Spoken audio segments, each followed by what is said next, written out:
Hi, I'm Rebecca, a senior lecturer at Solent University's Law School, and this incredible space is our brand new courtroom. Now, every year we read some really good personal statements from students hoping to join us here and take advantage of our wonderful facilities and everything else the law school has to offer. But we also received some not so good ones, so we thought we might give you some useful pointers on what we're looking for in those personal statements. And the first one is a strong start. We want you to grab our attention right from the beginning and sell us you.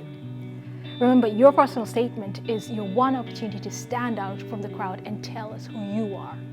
So in that first paragraph, get those big positive adjectives out there. The ones that give us a glimpse into your personality and tell us you want me, no, you need me at Solent Law School. So tell us that you're driven, determined, motivated, committed, passionate, resolute, dedicated, and so on. Which brings us to a second tip, which is why law? Of all the courses you could choose to do, why this one? So this is where you tell us what led you to law. Did you listen to a podcast, watch a TV series, a documentary, perhaps a film which sparked your interest? Did you do some research and identify law as an ideal course and future career for you? Or did you speak to or shadow someone already in the profession? Perhaps you joined them in a court visit, which inspired you to follow in their footsteps? Perhaps your inspiration was a social issue which made you think that studying law might help you better understand the issues, perhaps even help you become part of the solution in the future. For example, we've seen some personal statements where applicants have pointed to social justice issues such as Black Lives Matter or environmental issues like climate change. Tell us about these. And the key here is to tell us not only what inspired you, but why it inspired you. Did it give you an insight into some qualities, some skills and competences you believe you have, or that you would like to hone or emulate? Now, the third tip is what I like to call the right stuff. Are you right for the LLB course? Because a law degree is a rigorous, demanding, but ultimately rewarding course, and we want to be sure, and you want to be sure, that you're suited to it. So what qualities, skills, and competences can you evidence for this? And evidence here is key. We're looking for things that demonstrate your determination, resilience, initiative, self-motivation, problem-solving, organizational, leadership, interpersonal skills, teamwork, client handling, communication, analytical, research skills, creative thinking, commercial awareness, and so on. And there are two ways you want to think about demonstrating or evidencing that you've got the right stuff for the LLB. Firstly, what aspects of your college experience can you highlight as evidence of your suitability for a law degree? So tell us about the great things you've achieved during your time in college. Exciting projects you've done, group work you've been involved in, perhaps you've won awards or come top in a particular assessment. And remember, it doesn't matter if you haven't done a law course in college.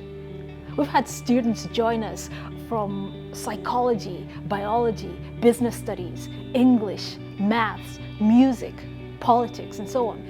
The key here is to show how these college activities demonstrate or evidence your determination, your problem solving, teamwork, research, analytical, and some of those skills and competences I mentioned a minute ago, and how these would be useful in a law degree. And secondly, you can demonstrate you've got the right stuff by highlighting the aspects of your activities and experiences outside of your college experience, which evidence your suitability for a law degree. So here we're looking at the kind of activities that demonstrate the skills and competences you've built up. Again, like client handling, communication skills, commercial awareness, some of that good stuff that I mentioned earlier. And it can be from part-time jobs you've done, from shadowing a professional, from volunteering, from sports activities, and so on. And for your generation of applicants especially, it's becoming increasingly important to demonstrate what activities you've engaged in during the pandemic to keep up your skills or even develop new ones. Now, this is a very challenging period, and the things that you may have done during it to help illustrate some of those qualities we value in the law course, such as determination, resilience, initiative, self-motivation, and so on, are very useful.